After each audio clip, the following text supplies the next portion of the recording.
¿No te pasa que hay tareas que tienes que hacer antes de ducharte y tareas que tienes que hacer después de ducharte? Es como una ley no escrita, pero inamovible.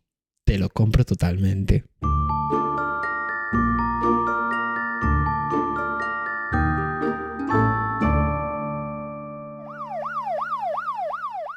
Muy buenas, yo soy Yayo. Yo soy Coral. Y estáis escuchando Sofá, Manta y Crimen. O quizás deberíamos de decir, y estáis un año más eligiendo un propósito de año nuevo demasiado ambicioso que no vais a poder cumplir. Es que, ¿por qué hacemos eso todos los años? Con lo fácil que es proponerte cosas a las que sí puedes aspirar, como intentar que tu corazón siga latiendo. Intentarlo solo. O respirar oxígeno. O yo qué sé, proponerte desear pegarle un puñetazo en la cara a alguien todos los días de tu vida. Ese lo cumpliría fijo. Claro, es que en vez de cosas mediocres, nos autosaboteamos proponiéndonos cosas imposibles como este año voy a comprarme un piso. ¿Quién te crees que eres? ¿Qué te crees que es esto? 2002. Nadie puede comprarse ya un piso. Si te pones ese objetivo, lo único que vas a conseguir es fracasar. Ya. Bueno, como el propósito de este año voy a ir todos los días al gimnasio. Ya claro, encima todos los días. Pero vamos a ver, Patricia, ¿prefieres pasar sed antes que levantarte del sofá y vas a ir de repente todos los días al gimnasio? ¿A quién pretendes engañar? De verdad. Ya, es que tienes razón. Hay que ponerse cosas que sabes que vas a cumplir. Yo, por ejemplo, elegí como propósito de este año quejarme todos los días de algo. Y yo elegí como propósito insultar a Coral en cada episodio que se grabe de este podcast. Bueno, eso aunque no lo cumplieras tampoco pasaba nada, ¿eh? Pero lo cumplo fijo, que es un poco el objetivo. No, yo voy a seguir con mi propósito que me enseñaste el año pasado. El de elegir el camino de la violencia. Elegir el camino de la violencia. Siempre. Me ha funcionado tan bien. Es que es el mejor, o sea, de verdad, el mejor camino que se puede elegir, el de la violencia. Mira, Siempre. yo es que lo elegí tantas veces este año. A ver, yo no te digo que seas una persona maleducada. Digo, Bueno. No, digo que si son maleducados contigo y si te tratan mal, tienes que aprender un poquito a poner respeto. Sí, a ponerte a su altura. Sí. Y además a ti te resulta bastante sencillo normalmente eso. Eso también es verdad. No, pero yo hubo años que elegí el camino de la no violencia. Dije, no, este año vamos a ir calmaditos por el camino de la paz. El camino de la paz no resuelve nada. Hay que ir quemando chiringuitos. Ya. Un día casi pierdo el bus porque el del bus salió antes de tiempo. 1 minuto, sí, pero yo corría y corría para pillar ese bus. Claro, y una señora me subí en el bus y ¿sabes qué dijo? Yo la dejaba en tierra cuando pasé por el lado. ¿Sabes qué hice? Me puse detrás. Dije, señora, cuando usted pierda el bus, también le diremos lo mismo. Y bastante educada fuiste, que le pudiste haber dicho cosas muchísimo peores que tú me acabas de censurar hace 2 minutos y por eso hemos hecho este corte. Sí, es verdad. Que hablando de, ¿sabes quién ha elegido también el camino de la violencia? ¿Quién? El asesino del gasoil. El asesino del gasoil. ¿Quién es ese?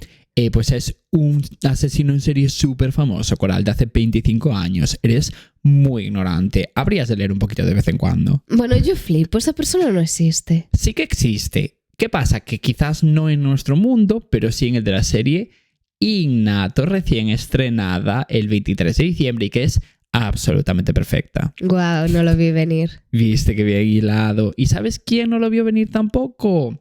Sara, protagonista de Innato, interpretada por Elena Anaya, igual que el diccionario, que tampoco vio venir todas las cositas que empezaron a ocurrirle como de repente en su vida y que parecen repetir la misma historia de crímenes de hace 25 años. Y encima justo cuando, fíjate tú qué casualidad, Félix, interpretado por Imanol Arias, reaparece en su vida sin que a Sara le haga como muchísima gracia, precisamente. Un poco como cuando tienes noticias de la DGT, que tampoco te encanta. Sí, y sin desvelar nada, solo os vamos a decir que si os gusta nuestro podcast, os va a encantar esta serie, porque es de esas historias que te inquietan no tanto por lo que cuentan, sino por lo que te revuelven por dentro. Sí, porque no va solo de crímenes, sino de todo lo que estos crímenes dejan a su alrededor. O sea, como que lo interesante de Innato no es tanto descubrir quién es el culpable de los crímenes, el asesino, sino del por qué los comete. Exacto. Además, yo creo que la protagonista, Sara, es todo lo contrario a una heroína prototípica. O sea, ella se contradice todo el rato, hace muchísimas tonterías y es de todo menos perfecta. Y eso hace que empatices con ella porque la acabas viendo más humana. Sí, totalmente, como a Chenoa. Y ya digo, a mí Innato me encantó. Me pareció una serie súper inquietante y además muy elegante. De esas series con las que te quedas rayada durante mucho tiempo y le das todo el tiempo vueltas a lo que ocurre. Sí, exactamente. Si os gustan los thrillers que te hacen pensar, os va a atrapar. Y si no, también. Y bueno, cuando quieras, Sí, es por tu favor, momento. es mi momento. Vale, voy a contar un caso, que estoy un poquito con el mismo tipo de casos, pero bueno, también es un poco duro. Emi del Carmen Peguero Polanco nació el 12 de junio de 2001. Una del 2001. Del 01. Del 01. ¿Qué diría la chavalada? Sí. En San Francisco de Macorís. ¿Sabes dónde está eso? Evidentemente no. Pues te va a gustar este caso y a quien nos escucha. O sea, no el caso, el lugar. República Dominicana. Check de Cribimundi. Sí. Guau. Sí. Y uno de sus hobbies favoritos era bailar. Más concretamente le gustaba practicar un baile típico dominicano llamado mangulina, que era un baile es un baile folclórico muy colorido y caribeño. Colorido, un baile colorido. Sí, como muy... Como que tú bailes y de repente, pum, rojo. Sí, pum, pero naranja. como caribeño, de Ya. esto que te viene... Sí, sí, como que nos Cosas de ponemos como... colorines. Ya. Eso. Ese baile, puedes hacerlo. Ese baile. El caso es que ella era una chica súper alegre y muy extrovertida. Y No bueno, nos representa. no. La familia de esta chica eran gente de barrio. Como que sus posibilidades económicas no eran las mejores, pero eran una gran familia. Se llevaban muy bien entre ellos y todo marchaba bien. Resulta que había un chico, protagonista en esta historia, que se llamaba Marlon. Él vivía en Estados Unidos, pero su madre se lo había llevado a vivir a San Francisco de Macorís y era el vecino de Emily. Vale. Bueno, pues Marlene era la madre de Marlon. Cuidadito Marlene. Claro, cuidado con Vale. liarse con los nombres. Vale, porque Marlene y Marlon. Claro, complicado. Pero esta mujer no era alguien cualquiera, sino que tenía un cargo muy importante. Trabajaba para el gobierno como subdirectora de pasaportes. Signifique lo que signifique Sí. eso. Es decir, en esta casa había dineros. No comían pan con pan, porque comían arándanos, frambuesas, pan de masa madre, zumos naturales. Ya. ¿Sabes? Cosas caras del súper. Cosas que no nos pertenecen. No, porque claro.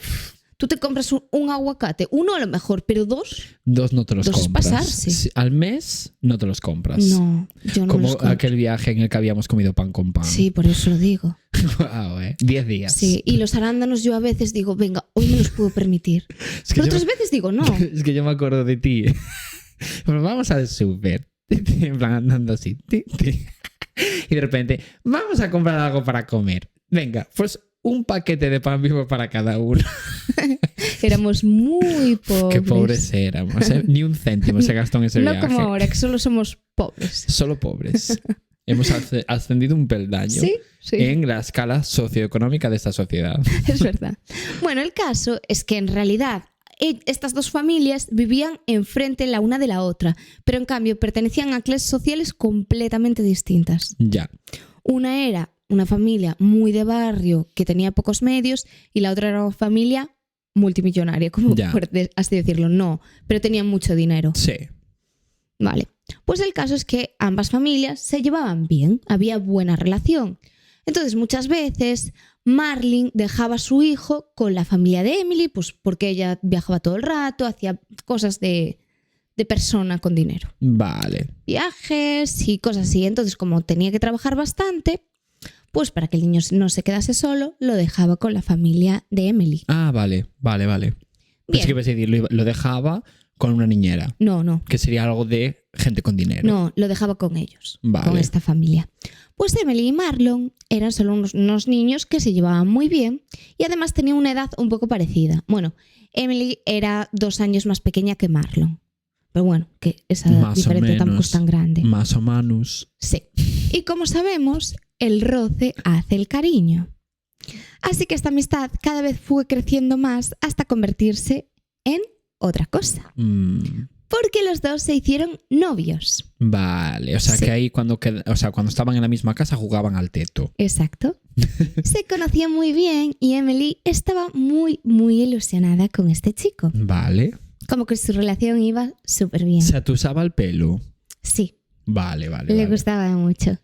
Pero ¿qué pasa? Que el padre de Emily estaba muy contento por ella, pero a su vez no estaba muy convencido del todo, porque no le gustaba muchísimo Marlene, la madre de Marlon. Vale. ¿Por qué? Porque a pesar de que había buena relación entre ellos y no había problemas, notaba como esta mujer los miraba un poquito por encima del hombro, por pertenecer a clases sociales muy distintas. Ya. Notaba como esa condescendencia con ellos, como si se sintiese muy superior. Vale, entiendo. Y claro, realmente su hijo Marlon no era como ellos. Era un niño que estudiaba en un colegio privado, era un gran jugador de béisbol, le habían dado una beca importante para la universidad. Bueno, este chico en realidad tenía todo lo que quería y Ya. más. Y la madre era una clasista de mierda. Un poco sí. Además, la madre tenía como un montón de propiedades que podían Sí. usar como quisieran. Era Que Ana Rosa Quintana. tenía mucho dinero, sí.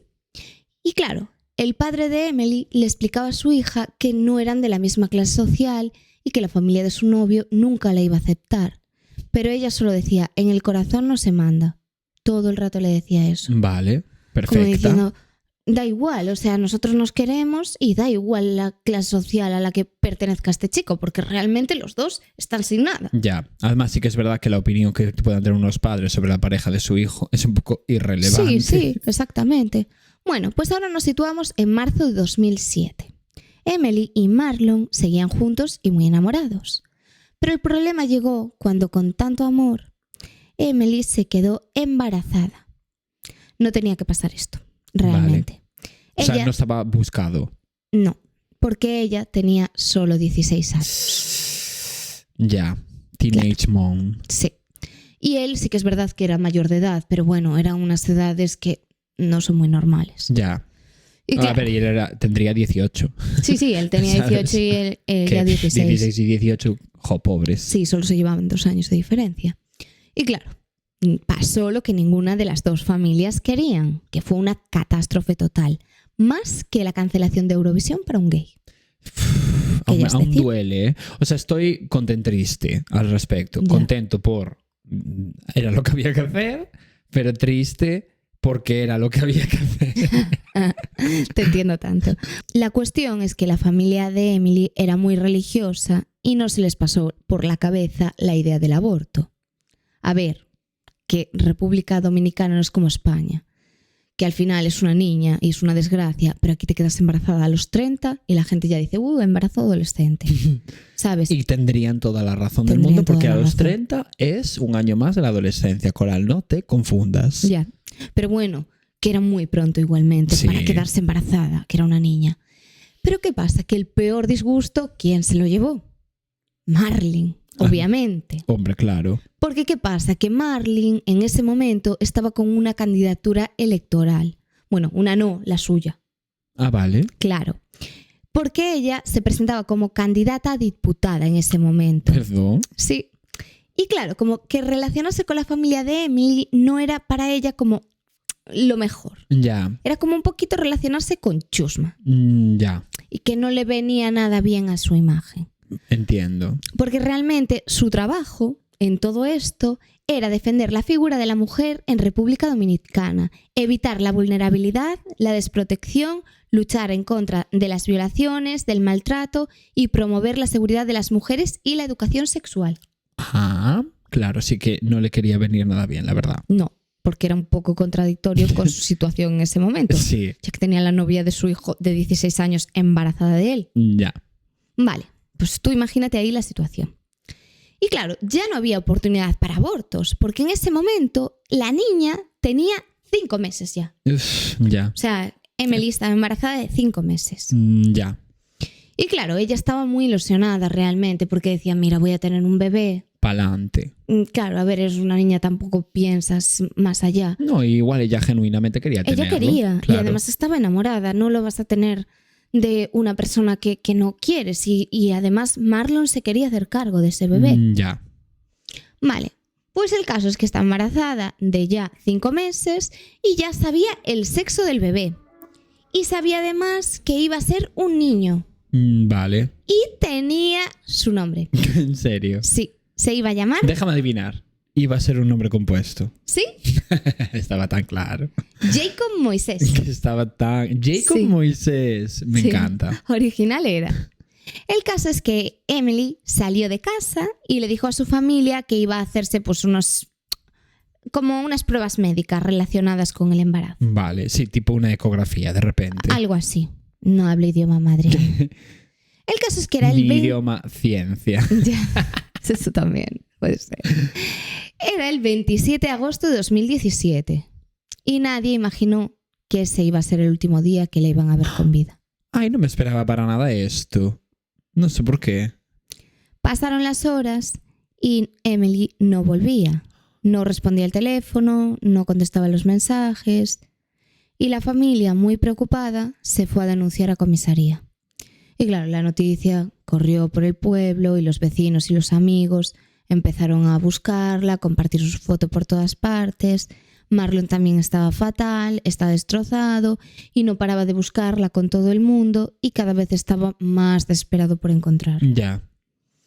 Bueno, pues fue muy preocupante porque a la misma vez que ocurría la desaparición de esta chica, desaparecieron otras 2 chicas más y también súper jóvenes, como 18 años tenían. Y cada vez se hablaba más en este pueblo del gran aumento de secuestros y desapariciones que se estaban viviendo, sobre todo en todo el país. Ya. Porque era preocupante, lógicamente, todo el mismo día encima.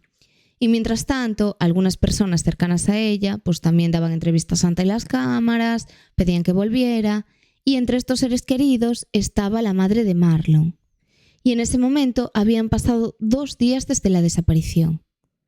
Y delante de las... O sea, como que dio una conferencia de prensa, ella y junto con su hijo Marlon. Vale. Y pidieron por favor que Emily volviese para terminar con el sufrimiento que estaban pasando ellos y también su propia familia. Vale. ¿Qué pasa? Que a los pocos días se encontraron los cuerpos de las otras 2 chicas desaparecidas. Y estas chicas tenían, 18 años y habían muerto de manera violenta. Porque, bueno, la muerte de las 2 no estaba relacionada. Ah, vale, yo pensé que sí, de alguna forma. La primera había muerto a manos de su padrastro y la segunda la había matado su novio y un cómplice. Vale. O sea que era fuerte.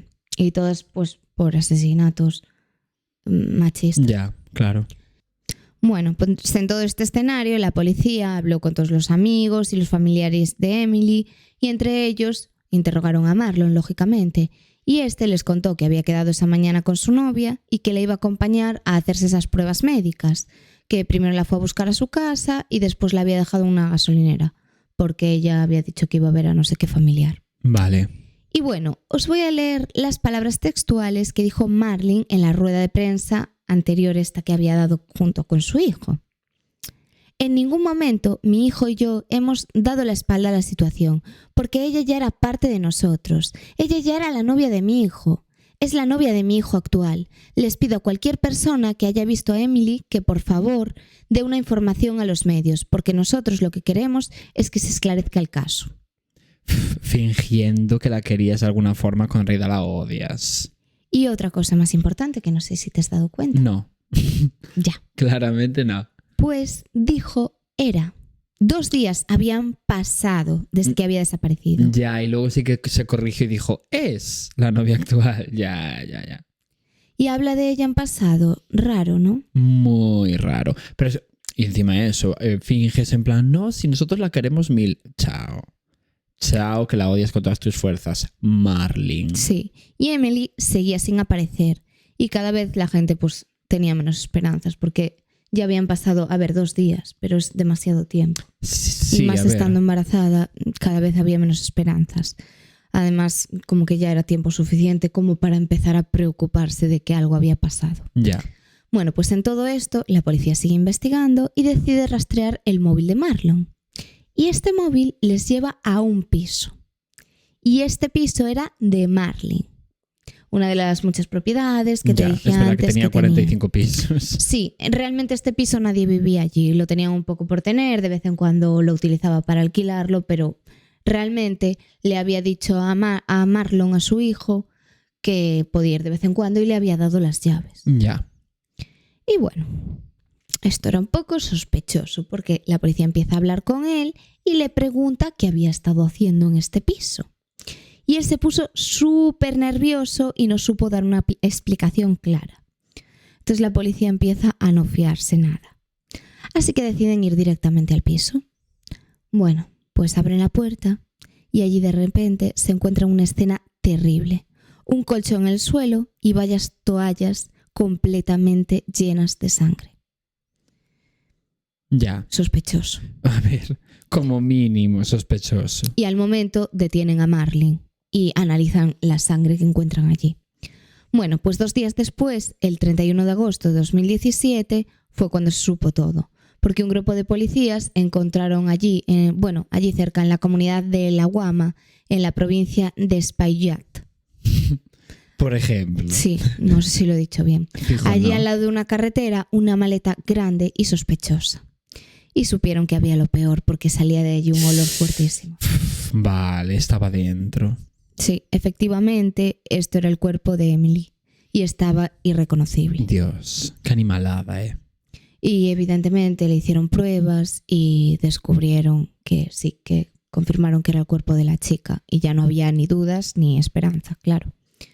Y la autopsia reveló que había habido una violencia difícil de imaginar, porque Emily había sufrido una hemorragia interna del útero causada por un aborto inducido. Pero lo que había acabado con su vida había sido un golpe brutal en la cabeza que le hundió el cráneo. Ay, qué animalada, ¿eh? Ya. O sea, primero le hicieron abortar, bueno, le provocaron un aborto y luego un golpe en la cabeza. Sí. Y su cuerpo, pues, mostraba lesiones que hablaban de fuerza, de dolor y de una agresión extrema. Porque claro, además no solo le habían quitado a ella la vida, también a su bebé. Ya. Y bueno, cuando le preguntaron a Marlon y a Marlene, los dos negaron que hubiesen estado en ese piso en ningún momento. Sin embargo, las cámaras de seguridad de la zona demostraron que Emily había estado efectivamente allí. De hecho, un guardia de seguridad que estaba por la zona dijo que ese día había visto a Marlon salir del piso con un saco muy pesado. Ya. Y bueno, esto me recordó un montón a la historia de aquella chica que se llamaba Grace, un capítulo que hiciste tú, que había conocido a un chico por Tinder, se habían ido a un hotel y habían entrado juntos, abrazados, y después había unas imágenes de él con ella en la maleta. Ay, es verdad. Dios, pero hace muchísimo de ese capítulo. Sí, pero es que justo lo vi hoy. Natalie Grace, no. No, Grace Milano o Millano. Puede ser. Es que ya no me acuerdo, pero sí, sé qué caso dices, ¿eh? Ya. Y fue durísimo. Y es que justo vi hoy las imágenes y claro, son terribles porque los ves entrar, los dos agarrados, Ya. y ves a salir a él con la maleta. Y ¿Sientes que el Yayo del futuro pondrá esas fotos? No, ni no, de coña. No lo vas a hacer. Ni de coña, ¿eh? Bueno, Es que aunque quisiera ponerlas. ya. Lo que pasó fue lo siguiente. Cuando Emily le contó a Marlon que estaba embarazada, a Marlon no le quedó más remedio que llamar a su madre y darle la terrible noticia del embarazo. Y cuando su madre le contestó el teléfono, se puso loca de la rabia y a gritar que cómo se le ocurría hacerle eso en ese momento, que no podía ser, que había elegido el peor momento para hacer algo así, como si lo eligiese, quiero decirte. Ya, sí, es que en verdad da un poco de cara. Ya, pero es que, a ver, muchas veces estos embarazos son por no tener cuidado, pero Ya. también es verdad que hay veces que por muchas precauciones que tomes te tocó. O sea, Sí. tuviste mala suerte y no funcionó. Imagínate, de repente se te rompe el condón. Claro, Pues, es que puede pasar, quiero claro. decir. El caso es que, sea por lo que fuese, que no nos importa, bueno, ni a Marlene debería de importarle, ya que no era su vida ni su cuerpo. O sea, ya me entiendes, le Ya. puede importar su hijo. Pero a ver, en realidad él es mayor de edad. Ya. De hecho, creo que ya para este momento ya como que tiene 19 años, que tampoco es que tenga 18 recién cumplidos. Ya. Bueno, pues resulta que la policía pudo observar todos los mensajes que se habían ido mandando estos dos chicos antes de que Emily desapareciese. Y en ellos se veía claramente cómo Marlon la intentaba convencer para que abortase. Así en resumidas cuentas. Como que no quería que tuviese ese bebé. por lo que ya se suponía que a Marlene no le venía nada bien para su campaña, que la novia de su hija estuviese embarazada porque dañaría su imagen y todo esto. Como si esto la dañase menos todavía, esto que va a pasar a continuación.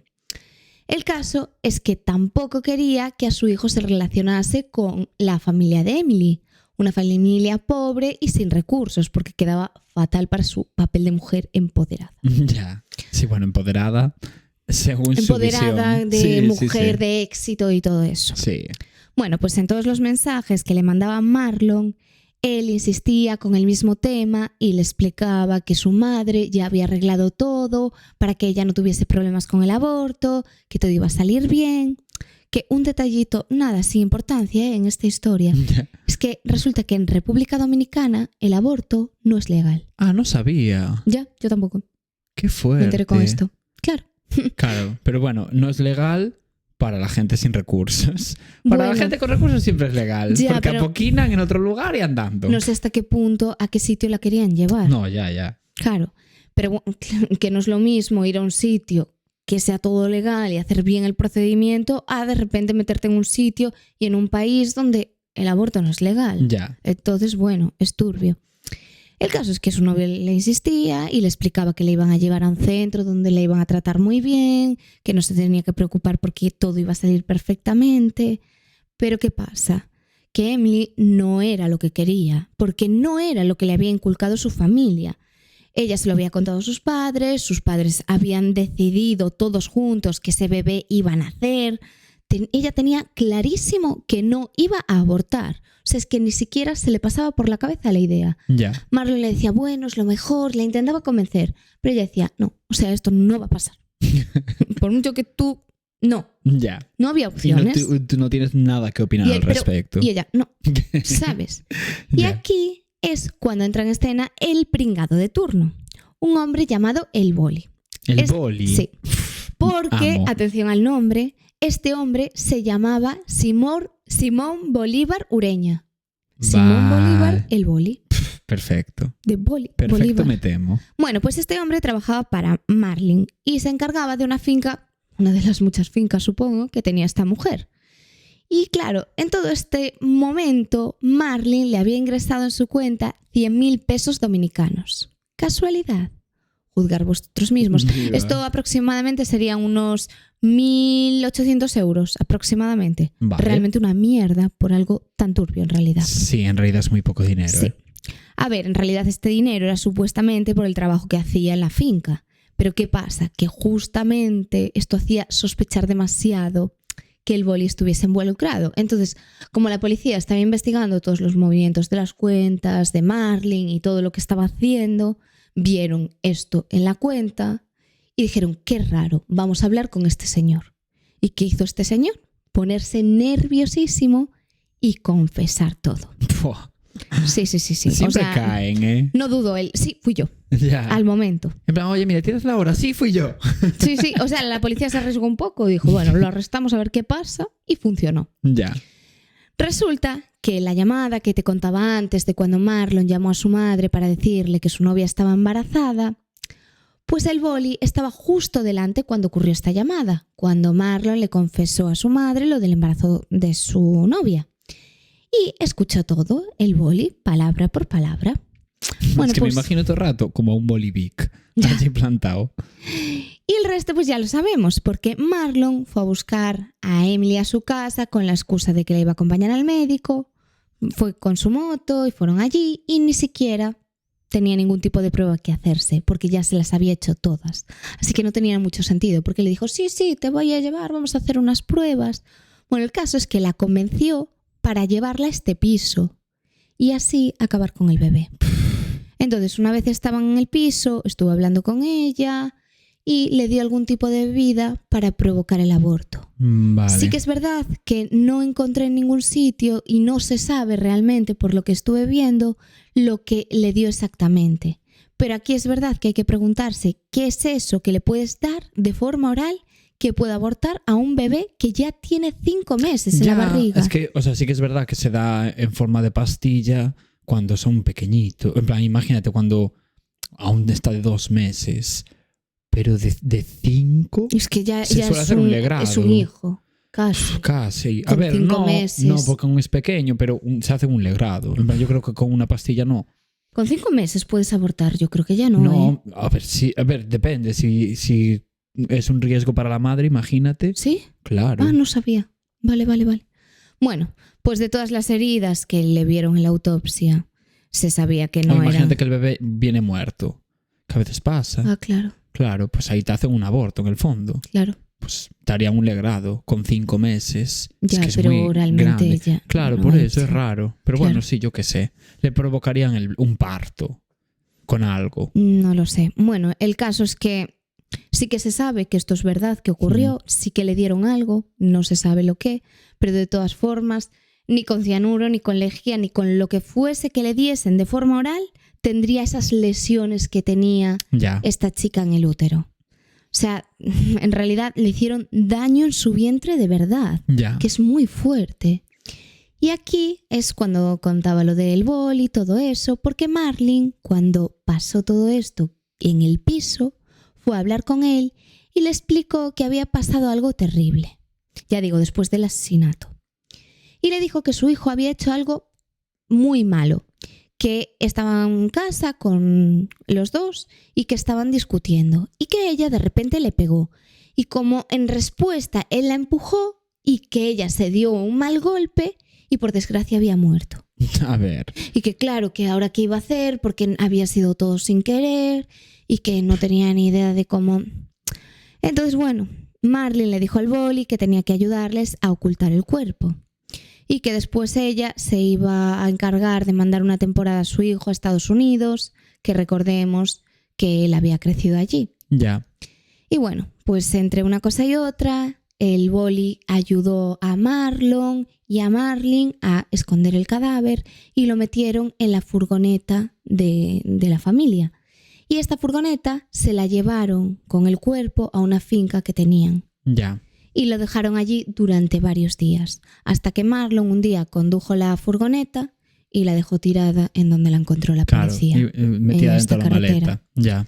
Sí, exacto. Y bueno, aquí ya pues se desvela un poco todo.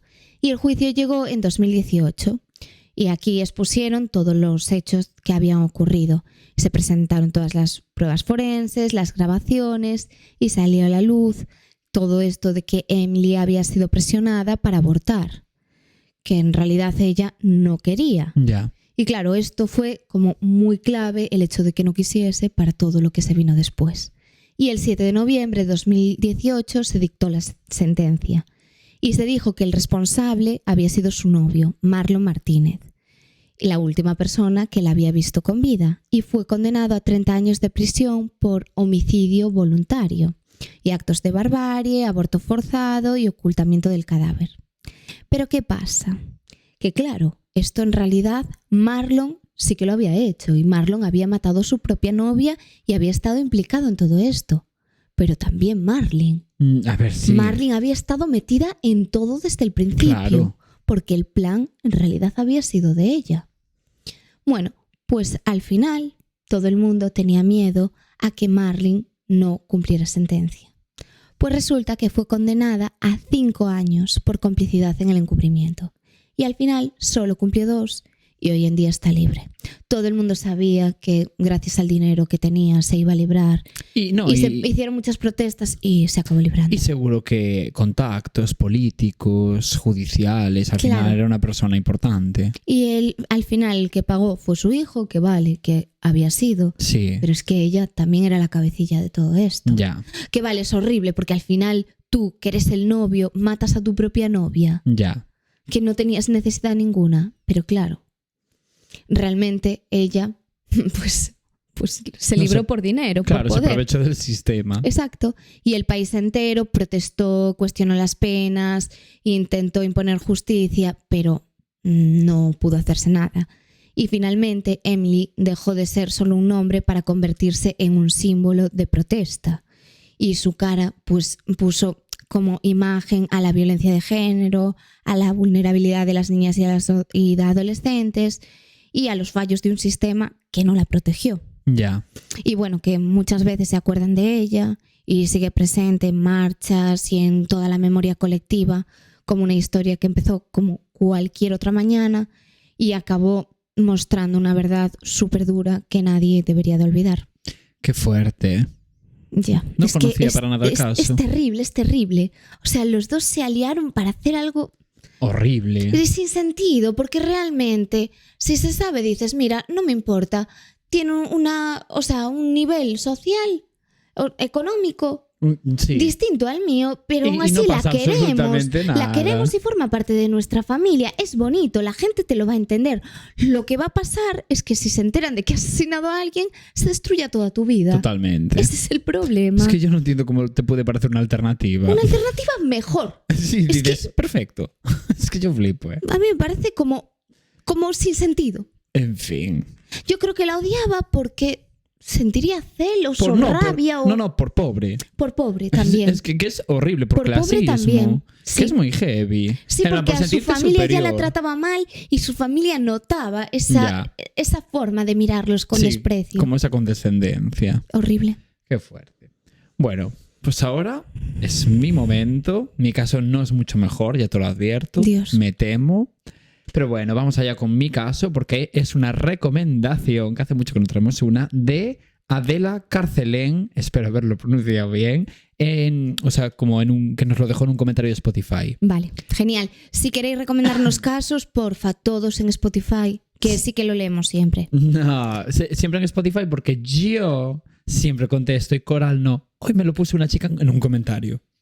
Me dijo, dejo por aquí una recomendación porque ya la puse 3 veces por Instagram y Coral nunca contesta. Toma por el culo. Y yo, perfecto, has elegido el lugar adecuado porque yo sí que respondo. Se me hace bola, lo siento, pero los comentarios de Spotify los leo todos. Leerás, pero porque como los contesto yo, no te jode los 200 que puede haber por capítulo. Perdón. En fin, el caso es que hace bastante que esta chica dejó esta recomendación, ¿no? De este caso. Pero yo lo metí en el calendario, ¿no? Que tenemos ahí, quedó un poco como en el olvido. Me marqué un Coral con Ted Bundy. Ay, Dios, lo tengo que hacer. Ya lo sé. Pero creedme que va a merecer la pena la espera, ¿no? De este caso, porque es que es en el coñómetro un 9/10 como mínimo, por no decir más. Sí. Es que vais a flipar tanto que os va a parecer increíble que esta historia no sea completamente inventada por mi parte, que podría ser perfectamente, no me malinterpretéis, pero no es el caso. Lo que voy a contar ocurrió así tal cual, 100%, no como las películas que se monta Coral, ¿no? Cada vez que conoce a un chico ultra mega guapo, o a un chico guapo, o a un chico. Oye. En general, a un ser humano. Sí que es verdad que me he montado muchas películas a lo largo de mi vida. ¿Todas de ciencia ficción? Todas. Pero bueno, empecemos con la historia. Mi protagonista de hoy, de momento no os lo voy a desvelar, sí que es verdad que aparece en el título, ¿no? Entonces también es un misterio un poco cogido con pinzas, ¿no? Pero, para mi desgracia, como que no hay absolutamente nada de contexto sobre esta persona, así que como no tenemos contexto, voy a pasar directamente a los hechos dramáticos y a partir de ahí ya conoceréis a esta persona. ¿Y no puedes contar la historia saltándote los hechos dramáticos? Sí que puedo. Muere alguien, se terminó. Eso es lo que ocurrió. Ya podéis pasar al capítulo de la semana que viene. Bueno, tendréis que esperar 7 días para ello, eso es verdad. Así que bueno, ya iréis descubriendo poco a poco quién es el protagonista de esta historia. De momento viajemos en el tiempo al 13 de junio del año 1983. Últimamente, un poco viejales los casos que estoy trayendo. Sí. Ese día, un personaje completamente secundario en esta historia e irrelevante como lo es Coral para este podcast, iba con su furgoneta como por las carreteras alrededor de Anchorage. Ay, que me gusta ese sitio. Sí. Como que me suena divertido. Bueno, es una ciudad de Alaska. Me gusta. Sí, claro. O sea, de Estados Unidos, claro, por supuesto, por si hay la duda. Suena bien. Suena divertido. Anchorage. Es la capital, de hecho, creo, de Alaska y la ciudad más poblada. ¿Ah? Vale, pues ese chiquito se dedicaba al reparto de mercancías. O sea, era tipo como camionero. Porque no era tampoco repartidor como de Amazon, ¿sabes? Era más bien camionero, ¿no? Pero venía descrito como furgonetero, en donde yo saqué la info y me parece como una palabra muy divertida. Ya, me gusta. Furgonetero. Bueno, pues el caso es que Este chiquito iba conduciendo por la carretera, ¿no? Y de repente apareció una chica a mitad de la carretera corriendo y haciendo señales desesperada como para que el de la furgoneta parara y la ayudara. Esta chiquita se llama Cindy Paulson y tenía solo 17 años. Luego ya daré más información al respecto. El caso es que el chiquito de la furgoneta obviamente paró y le preguntó a Cindy que si necesitaba ayuda. Y Cindy en plan, no, mira, estoy aquí en Alaska, en una carretera aleatoria, a las 12 de la noche, lejos de cualquier civilización, pidiéndole a un señor extraño que no conozco de nada que pare su furgoneta solo porque quería saludar. Pues obviamente ya, en plan, estoy necesitando ayuda, claro que te estoy parando por esto. En fin. Así que nada, el chiquito de la furgoneta ayudó a Cindy a subirse y le preguntó qué le había pasado, ¿no? Pero Cindy no se fiaba de nadie en ese momento, ¿no? Jolín, después de lo que le acaba de pasar, que ya descubriréis lo que es. No estoy entendiendo. Poco a poco. Así que no le contó nada al furgonetero. Solo le dijo que la llevara al Big Timber Motel, que, como su nombre indica, es un motel que había muy cerca de la ciudad de Anchorage, ¿no? Allí en Alaska. Y es en donde Cindy se alojaba. La idea de Cindy es que una vez allí iba a llamar a su novio para que la fuera a recoger y tal, ¿no? Entonces, como que pasaba de la cara del furgonetero. Pues esta idea no le encantó al furgonetero, así que le dijo que mejor la llevaba a comisaría para que le explicara a la policía. Claro. A ver, Hombre, tenía sentido. Muy bien. Sí, muy bien. En plan, ¿tu novio de qué? Exacto. ¿Te vas a la policía? ¿Qué te ha pasado algo? Y deja de hacer el ridículo, Cindy. Sí, Bueno, eso me parece bien. pero Cindy le suplicó que no lo hiciera, que no quería que la policía se enterara de lo que le acaba de pasar, porque no la iban a creer. Ay, Dios. Y solo le daría problemas. Ojo. Así que nada, el chiquito de la furgoneta le hizo caso y dejó a Cindy en el Big Timber Motel ese en donde se alojaba Cindy. Y cuando Cindy se bajó de la furgoneta, el chiquito que conducía se fijó en que tenía como la ropa toda rota, además tenía como unas esposas colgando de las muñecas. Ay, Dios mío. Como si fuera Fabiana Sevillano.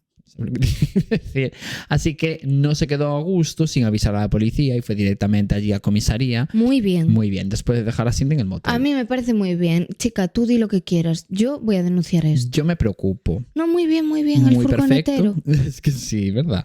Y entonces la policía movilizó como una patrulla que se fue directamente al Big Timber Motel para ver en qué estado estaba Cindy, ¿no? Por si necesitaba cualquier cosa. Una vez allí, en principio, Cindy como que no quería contar lo que le había pasado y le pedía pues todo el rato a la policía que se fueran a comer mini bollicaos, que es lo que mejor se les daba, ¿no? Y ella, mira, id a hacer lo que os da mejor. Exacto. Ir al Dunkin' Donuts. Ya. Pobre policía. Pobre. Pero la policía insistió y al final Cindy terminó contando su verdad. Hacía mucho tiempo que no utilizaba esta expresión. Es que está empezando muy rara esta historia. Sí, bueno, como es que... por el final. No exactamente. Ya veréis, es que es una historia muy turbia. Eso sí, les advirtió que seguramente no iban a creerla. Wow. Para empezar, hay un dato que tenéis que saber sobre Cindy para que todo esto como que cobre un poco de sentido. Cindy era una mujer prostituida, a pesar de que tenía solo 17 añitos. No es que ejerciera todos los días, pero de vez en cuando, pues si alguien le ofrecía dinero, ¿no? Por hacer cualquier cosa sexual, ella aceptaba. Quiero decir, es muy entrecomillado, ¿no? Ya me entendéis. Porque la capacidad de elegir de Cindy, ¿no? Al final era muy poca por la situación económica en la que estaba, ¿no? Sí. Pero bueno, porque no se sabe mucho de ella, pero sí se sabe que su familia la había abandonado. Ah, vale. Vale, pues el caso es que Cindy le contó a la policía que la noche anterior a que el furgonetero la encontrara, ella estaba en la calle tan tranquila cuando de repente se le acercó un señor flaco, bajito y pelirrojo, wow, y le dijo al oído, así como de una forma un poco como mal rollera, que le daba $200 a cambio de sexo oral. Así como, ¿sabes? En bajito. Cindy le dijo que sí y se fueron a una esquina cercana, en donde Cindy, pues, eso, se puso a hacerle sexo oral, ¿no? Al señor este aleatorio. Pero de repente, el señor sacó una pistola y amenazó a Cindy con matarla poniéndole la pistola en la cabeza.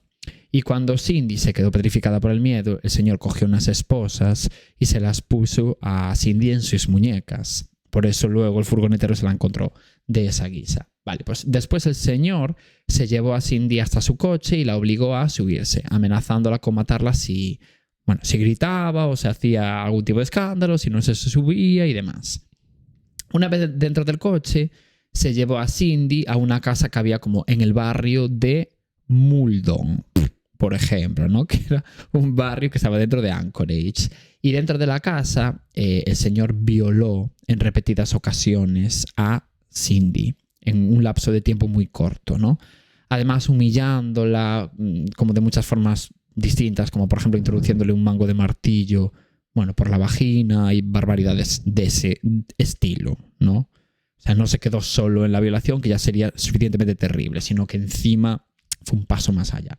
Vale, pues mientras Cindy le iba contando todo esto a la policía, ellos estaban como un poco como, sí, cuéntame, ¿sabes lo que te quiero decir? Sí. En plan, como que no les importaba una puta mierda lo que Cindy estaba contando, porque al final les parecía otra historia más de violación a una prostituta. Y eso en Alaska era como lunes para ellos, porque había muchísimas prostitutas, porque es un entorno como con poca población, muy minero, muy de repente con trabajos, como muy de repente cazador, no sé qué. Entonces es como que la gente hacía mucha vida dentro de una única ciudad y luego había como 4 o 5 trabajadores repartidos por fuera de las ciudades con ese tipo de trabajos, ¿no? Como muy solitarios, y eso hacía que se moviera mucho el momento prostitución, ¿sabes? Vale. Bueno, pues yo qué sé, típico de Alaska. Sí, que dijeron, bueno, una prostituta. Siguiente caso. No, claro, es como que les pasaba muchísimo. Pero la historia de Cindy no había terminado para nada ahí, ¿no? Porque faltaba la peor parte. La parte que iba a hacer que la policía flipara y saliera de su momento mini bollicaos. Resulta que después de todas esas violaciones en su casa, el señor se llevó a Cindy otra vez en su coche, ¿no? Y, o sea, como que la volvió a meter en el coche. Vale. Y condujo hasta un descampado que había a las afueras de la ciudad de Anchorage.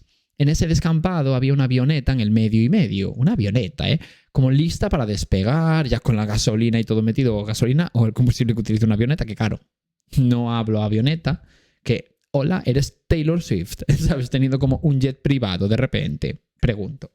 Bueno, pues el señor metió a la fuerza a Cindy en la avioneta. Ah, vale, que era suya. Sí, era suya. O yo qué sé. No sé si estaba alquilada de repente. Bueno, sí, pero bueno, que... no. Sé a ciencia cierta que era suya, por algo que va a ocurrir en el futuro. Vale. Ahora que lo preguntas, sí, era 100% suya. Que flipo, que tengas una avioneta. Pero bueno, cosas de Alaska, de Estados Unidos y de movidas así en general. El caso es que metió a la fuerza a Cindy en la avioneta y le dijo que iban a volar hasta su cabaña, que estaba en el medio del bosque, de un bosque cercano de allí de Anchorage. Supongo que irían a visitar a una bomber, que andaría por allí saludando, hola, ¿qué tal, amigos? Y estaría yo de vecino. Vale, pues en algún momento el señor se descuidó mientras se subía a la avioneta. O sea, como que tuvo problemas para subirse, el señor este, ¿sabes? Como que tropezaba todo el rato o algo así como con que la era puerta. Patoso. Era patoso. Era un poco pringao. Sí. Y justo en ese momento de pringadez, Cindy aprovechó y comenzó a caminar como rápido pero despacito a la vez. ¿Sabes lo que te quiero decir? Alejándose de la avioneta sin que el señor se diera cuenta. Mientras él estaba como entretenido haciendo el retrasado, ¿no? Tropezando todo el rato con la puerta. Es que y no tenía sé una qué. pinta de pringado.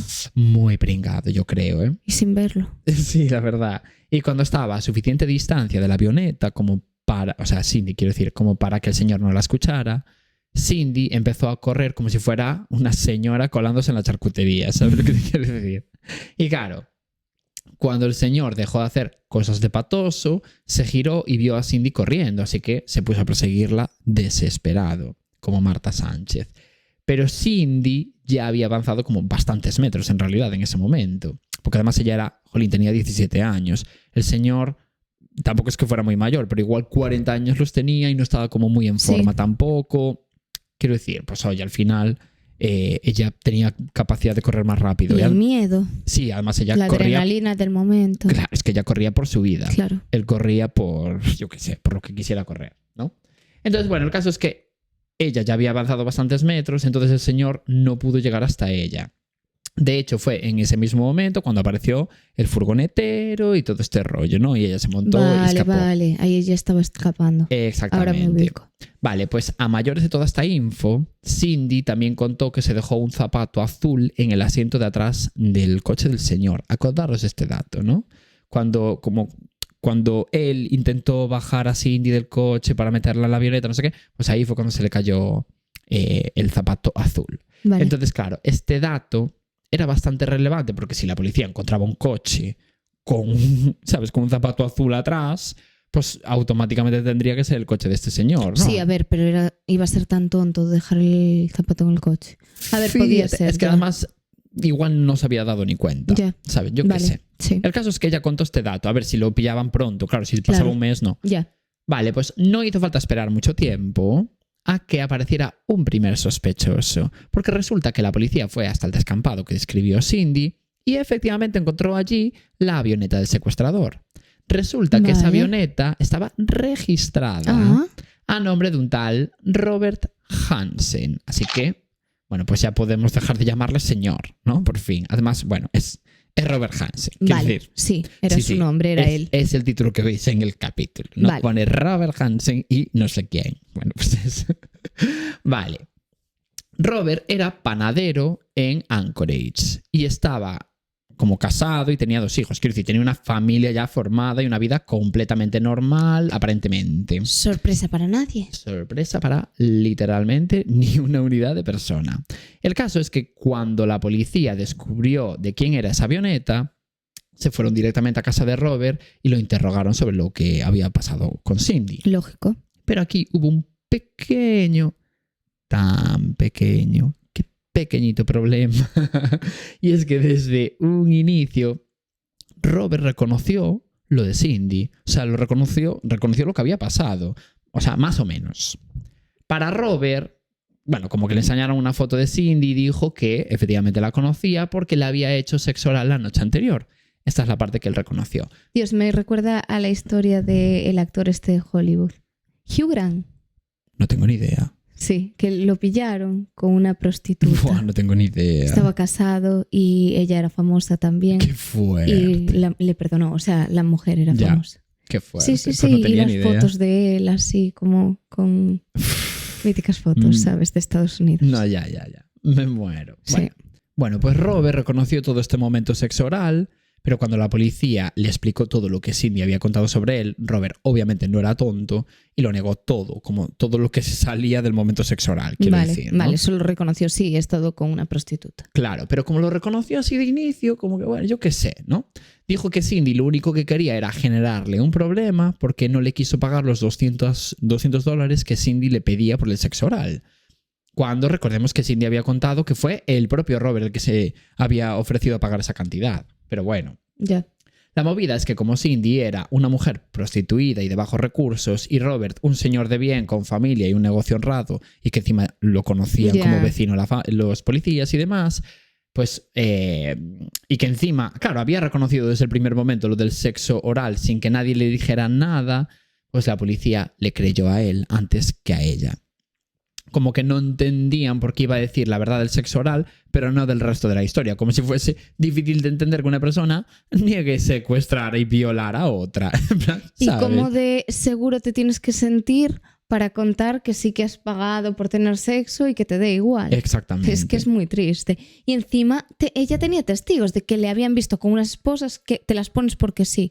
Y con toda la ropa destrozada. Es que no tenía ningún tipo de sentido. Pero bueno, sea como sea, Aquí no entra. Muy bien. La historia se quedó en nada y Cindy y Robert se fueron pues cada uno por su lado. Vale. Y a la luz de los acontecimientos futuros, solo os voy a decir que si la policía hubiese investigado un poquito, ¿no? Nada, a Robert y creído a Cindy desde un principio, se habrían encontrado con un asesino en serie que va a ser responsable de entre 17 y 30 asesinatos a mujeres. Dios mío. Y que llevaba desde 1973 asesinando sin que nadie se diera cuenta. Más de 10 años. Dios, qué locura. Pero nada, como os decía, la policía no investigó a Robert lo suficiente como para descubrir todo esto. Y es curioso porque la policía de Alaska llevaba años acumulando desapariciones repentinas de mujeres sin que nadie supiera absolutamente nada sobre ninguna de ellas. Y no hilaron. No hilaron, ¿no? La clave está en que todas esas mujeres desaparecidas eran ¿qué? Mujeres prostituidas o bailarinas de topless de ese perfil, ¿no? Así que para la policía no merecía la pena investigar, porque total, ¿no? Siempre asumían que esas mujeres simplemente se habían ido a otros estados o a otros países o lo que sea, como al final, bueno, pues van cambiando de lugar. ¿Sabes lo que te quiero? O sea, a ver, sois unos desubicados. Sí. Pero esas desapariciones repentinas no fueron las únicas señales de que algo estaba pasando en Alaska, porque unos meses antes de que ocurriera toda esta historia de Cindy, pasó una cosa muy pero que muy fuerte. Todo esto ocurrió el 12 de septiembre de 1982, o sea, como 10 meses antes del momento Cindy, para que nos ubiquemos espacial y temporalmente. Vale. 2 policías de Anchorage que se llamaban John y, ojo, Audi. Sí, se llamaba Audi. Wow. Bueno, pues esos 2 policías, John y Audi, tenían el día libre, así que fueron a pasar el día cazando en el valle del río Nick, que es, bueno, pues una zona típica de caza que hay cerca de Anchorage. Ya te digo que por esa zona pues se llevaban este tipo de actividades que no nos pertenecen, no ya participamos. Veo caza, avionetas, prostitutas, ya. Todo cosas muy de chusma. Sí. Bueno, en ese valle había un bosque muy espeso.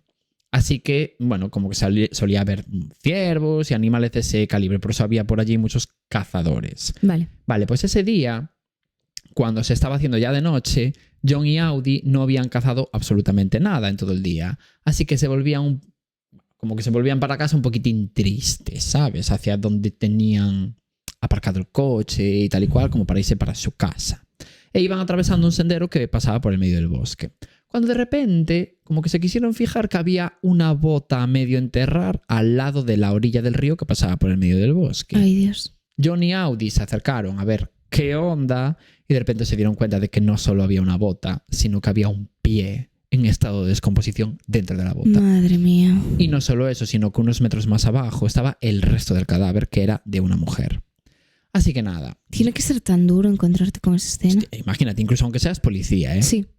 Así que nada, John y Audi avisaron obviamente a sus compañeros de la policía y cuando los investigadores llegaron, se llevaron el cadáver de la mujer al laboratorio para analizarlo. Allí vieron que la causa de la muerte eran 3 disparos que tenía, bueno, pues esta mujer repartidos por todo el cuerpo, y lo curioso es que habían atravesado todos el cuerpo de la mujer y eran balas de un rifle que era exclusivo de las fuerzas de seguridad del Estado, de Estados Unidos. Solo pertenecían a eso, ¿no? Pero la realidad es que en Alaska como que todo el mundo tenía de este tipo de rifles, del mercado de segunda mano, de contrabando, lo que fuera, ¿no? Vale, que no tenía por qué ser una persona que se dedicase a eso. Claro. La chica que apareció muerta se llamaba Sherry Morrow y tenía solo 24 años y llevaba desaparecida 6 meses sin que nadie ni siquiera la investigara su desaparición. Mía. Al parecer, la última vez que la habían visto fue en un bar, cuando un hombre se acercó a ella y le ofreció $300 por posar para unas supuestas fotos para una revista tipo como de desnudos, ¿sabes? Vale. Y nadie más la había vuelto a ver nunca. Que si os fijáis es muy parecido a la historia de Cindy, ¿no? Solo que, bueno, intercambiamos sexo oral por unas fotos desnudas, no sé qué, no sé cuánto. Vale. Sin embargo, cuando pasó lo de Cindy, solo 10 meses después, la policía no quiso hilar, ¿no? Ni conectar cabos. Pero menos mal que queda gente competente en este mundo y las cosas no se quedaron en Robert yéndose para su casa sin que nadie le dijera nada. Porque a pesar de que Robert quedó en libertad, sí que es cierto que como estaban pasando muchas cosas en general con mujeres prostituidas en Alaska, uno de los policías retomó los casos de las desapariciones de mujeres desde el año 1973. O sea, no es que nadie en ese momento sospechara de Robert, sino que él simplemente sirvió un poco como de inspiración con todo esto de Cindy para, oye, hablando de mujeres prostituidas, ¿no están pasando últimamente muchas cosas con esto? Vamos a reinvestigar todos los casos de desapariciones. Y gracias a eso, vieron que había muchísimos nexos en común entre todas esas desapariciones. Cosa que no habían descubierto hasta ese momento, por lo que sea. Dios mío. O sea, como que la información que tenían del día de la desaparición era siempre este tema de que alguien les ofrecía dinero por hacer X cosa y nunca más se las volvía a ver. Y claro, en el caso del cadáver de Sherry, que apareció en el bosque, su asesinato aún estaba investigándose, ¿no? Porque, claro, en el fondo, en 10 meses no había dado tiempo aún a encontrar ningún sospechoso cuando pasó lo de Cindy, quiero decir, ¿no? Desde que encontraron el cadáver de Sherry hasta que pasó lo de Cindy, solo pasaron 10 meses. Y en esos 10 meses no dio tiempo aún a encontrar un sospechoso ni a recabar la suficiente información como para armar un caso relevante. Digamos, más allá de que sabían que alguien le había disparado con un rifle y ya, ¿no? Así que cuando la policía revisitó todos estos casos de mujeres desaparecidas, unieron esos casos con el de Sherry porque tenían demasiado en común. O sea, por ejemplo, en el caso de la primera desaparición, que había ocurrido en 1973, unos obreros encontraron un día un cadáver en avanzado estado de descomposición en una ruta de senderismo que había cerca de un bosque en Anchorage. Y la policía siempre sospechó que ese cadáver pertenecía a la primera mujer desaparecida, pero nunca pudieron confirmarlo por el avanzado estado de descomposición en el que estaba el cadáver, ¿no? Pero como que ellos decían, yo creo que la primera mujer que desapareció es este cadáver que nos hemos encontrado aleatoriamente por parte de unos obreros. No sé si me explico. Sí, que tenían bastante claro que había sido Sí, pero ese. no tenían pruebas de ello Ya. porque no podían corroborarlo. Vale, Porque vale. igual el cadáver llevaba 10 meses en la intemperie, ¿sabes? Pero claro, tantos años después, ¿no? Como que toda esta información cobraba mucho más sentido al unirse entre todas las desapariciones. Pero nada, esa reapertura en las investigaciones de las desapariciones, que eran más de 30 mujeres, Dios mío. la verdad que no avanzó mucho más allá, ¿no? De por lo menos unificar todo en un mismo caso. Así que la policía solicitó los servicios del FBI para que les ayudaran a solucionar todo este percal. Y es aquí cuando apareció la figura de un detective del FBI que es como muy famoso, parece ser, en Estados Unidos, que se llamaba John Douglas. Este señor se fue a Alaska como para a ver qué onda. Y una vez allí hizo una especie de perfil del asesino / secuestrador. Por ejemplo, dedujo que el asesino elegía siempre prostitutas y bailarinas de topless y mujeres de ese perfil, ¿no? Porque solían cambiar de ciudad en la que vivían todo el rato. Entonces era, bueno, si desaparecían no llamaría tanto la atención como si desaparece tu vecina Patricia, la mormona, ¿sabes? Ya. Y de repente John Douglas se fijó en el expediente que tenían aún encima de la mesa los policías sobre lo ocurrido con Cindy y su momento avioneta. Porque aún andaba por allí. Porque había ocurrido hace muy pocos días cuando pasó todo Dijo, esto. ¿no se os ocurrió relacionar todo? Efectivamente, como que él vio una conexión clara entre Robert y el perfil que tenía en su cabeza del asesino. Hombre. Y una cosa súper curiosa es que se fijó en sus fotos y vio que era bajito, tenía muchas cicatrices como de acné y además en su expediente ponía que era tartamudo. Así que para John Douglas como que tenía muchísimo sentido. O sea, se creó una imagen de él en su cabeza de un incel, para que me entiendas.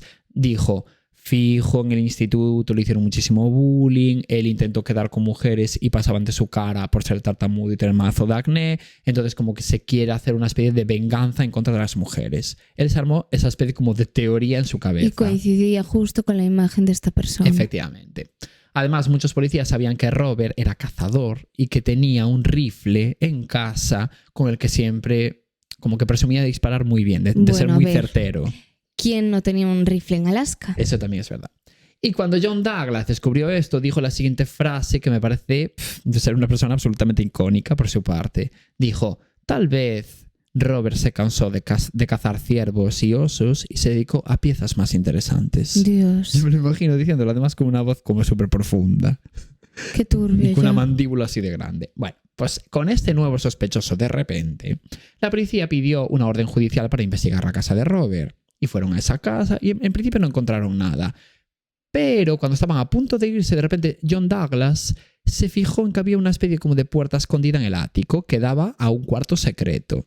¿Qué había dentro de ese cuarto secreto? Ay, Dios mío. Un arsenal de rifles, pistolas, mapas de todos los bosques de alrededor, fotos de todas las víctimas, Madre recortes mía. de periódicos, en fin.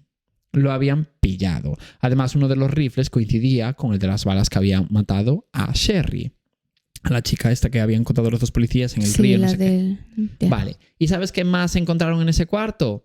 El zapato azul de Cindy. Se lo había llevado como trofeo. Efectivamente.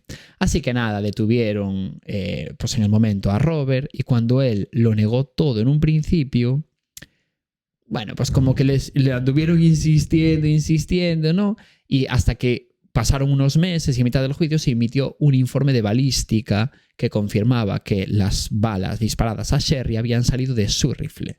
Así que en realidad ya lo tenían como muy pillado. Entonces ahí Robert confesó todos los crímenes que se conocían a cambio de una sentencia más favorable. Contó que su modus operandi era el siguiente. Primero, contrataba a prostitutas para poder secuestrarlas. Después se las llevaba hasta su avioneta y las llevaba al bosque en donde tenía una cabaña. Madre Esta parte ya la mía. conocíamos más o menos. Ya, pero lo tenía todo montado. Sí, y a partir de aquí empieza como la parte que desconocemos. Después, una vez en la cabaña, las violaba y les daba la oportunidad de intentar escapar corriendo por Dios el mío. bosque. Y cuando estaban lo suficientemente lejos, las perseguía y les disparaba con su rifle a distancia hasta que acertaban el blanco. Y según él dijo en el propio juicio, no fallé un solo disparo. Por eso aparecieron, bueno, pues por ejemplo Sherry allí en mitad del bosque y no sé qué, y por eso se intentaba llevar a Cindy al bosque. Además, indicó en dónde podría haber más cadáveres, todos repartidos alrededor de esa cabaña que él utilizaba un poco como tiro al plato. ¿Sabes lo que quiero Es decir? que literalmente Sí. se dedicaba a cazar a mujeres. Literalmente. Y gracias a eso se recuperaron los cuerpos de otras 7 mujeres más. Robert contó que habría matado al menos a 30 mujeres, pero solo se encontraron los cadáveres de, bueno, Sherry y esas 7 mayores que él indicó, ¿no? Todo esto a cambio de que solo se le juzgara por 4 de esas 30 mujeres, Dios que era como mío. un poco el acuerdo con el que llegó con la fiscalía. Ya. Y bueno, a pesar de que solo se le juzgara, entre comillas, por 4 mujeres, fue sentenciado a 461 años de cárcel sin derecho a libertad condicional y murió a los 75 años. Dios mío, aún vivió. Sí, aún vivió. En 2014, en el complejo correccional de Anchorage, porque fue otro como de los acuerdos con los que llegó a la fiscalía, ¿no? Que no lo llevaran a una prisión de máxima seguridad. Y bueno, hasta aquí mi caso. ¿Qué te pareció? Durísimo. Horrible. Muy fuerte. Cazar a personas que no se me pasa. A ver, y es que cuando yo leí la parte de Cindy, ya me pareció suficientemente turbia. No sabía que tenía pensado llevarla a la cabaña, no solo para violarla, sino para luego dejarla escapar, en plan dispararle con el rifle, todo ese percal. O sea, es que me parece de que eres una persona increíblemente Ya, terrible. Porque no es solo por el momento violación, es más por la diversión de Justo. puedo hacer lo que quiera contigo. Y él lo dijo en el juicio, dijo que lo que a él realmente le gustaba no eran las violaciones, que eso solo lo hacía como por generar miedo en esas mujeres para que escaparan más rápido. Pero lo que a él realmente le interesaba era cuando intentaban escapar y él, la adrenalina del momento, voy a intentar acertarte con mi rifle y conseguirlo. Es muy fuerte. El sentirte poderoso Justo. y tener todo el control sobre ella. Muy Qué horror. fuerte. Y bueno, este es el primer capítulo del año. Empezamos fuerte. Sí. Muy fuerte, Durísimo. la verdad. Y nada, contarnos en comentarios qué tal vuestras navidades. Exactamente. A ver si fueron igual de terribles, ¿no? Que como nos imaginamos. Las mías lo son, porque odio la Navidad. Ya lo odias con todas tus Sí, fuerzas. pero bueno. Yo ni la odio ni la amo. Estoy como ahí en el medio. Me parece como una fiesta mediocre. Estás aprendiendo a amarla un poco. No. La amaba mucho más de lo que la amo. También te diré. Pues Bueno. nada, comentarnos y seguirnos en Spotify y en todos los sitios. En del todas mundo. partes. Y hasta el lunes que viene. Hasta el lunes. Chao.